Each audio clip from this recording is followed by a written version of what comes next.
খবরটি শুনলে যে কারোরই চোখ কপালে উঠে যাবে। একজন চীনা কোটিপতি তার স্ত্রীকে তালাক দিয়ে স্ত্রীর বিরুদ্ধে মামলা করেছেন, কারণ তার ভাষায় তার স্ত্রী অত্যন্ত কুৎসিত 3টি সন্তান জন্ম দিয়েছেন এবং সেগুলো তার নিজের না। সূত্র মতে জিয়ান ফ্যাং নামে ওই কোটিপতি তার প্রাক্তন স্ত্রীর বিরুদ্ধে বিবাহ বহির্ভূত অবৈধ সম্পর্কের অভিযোগ এনেছেন, যার কারণে তার 3টি সন্তান অত্যন্ত কুৎসিত চেহারা নিয়ে জন্ম নিয়েছে।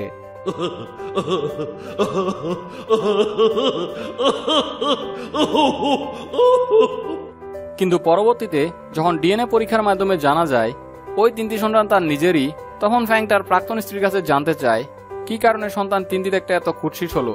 তখনই জানা যায় আসল ঘটনা। ফ্যাং এর প্রাক্তন স্ত্রী বিয়ের পূর্বে $1 লক্ষ মূল্যমানের প্লাস্টিক সার্জারি করায়, যার কারণে জন্মগত কুৎসিত চেহারা থেকে রীতিমতো ফটোজেনিক সুন্দরী বনে যায়।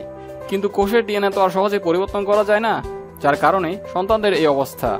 জিয়ান ফ্যাং তারপর তার স্ত্রীর বিরুদ্ধে এই বলে মামলা করে যে সে প্লাস্টিক সার্জারির কথা গোপন করে মিথ্যার ভিত্তিতে বিয়ে করেছে। বিস্ময়কর হচ্ছে, মামলায় আদালত ফ্যাং এর পক্ষে রায় দেয় এবং ফ্যাং প্রাক্তন স্ত্রীর কাছ থেকে $1,20,000 জিতেও নেয়।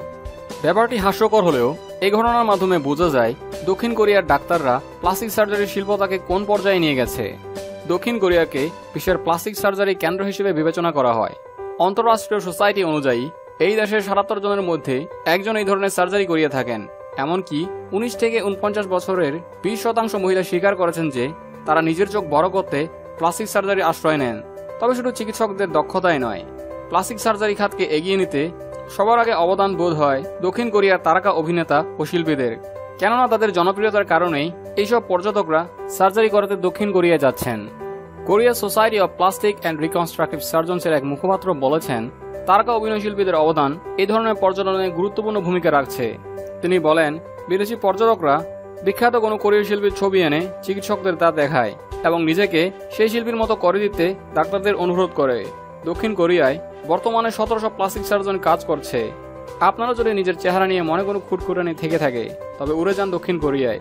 তবে মনে রাখবেন, বিয়ের পর যাতে স্বামী বা স্ত্রীর কাছ থেকে মামলা যেন খেতে না হয়।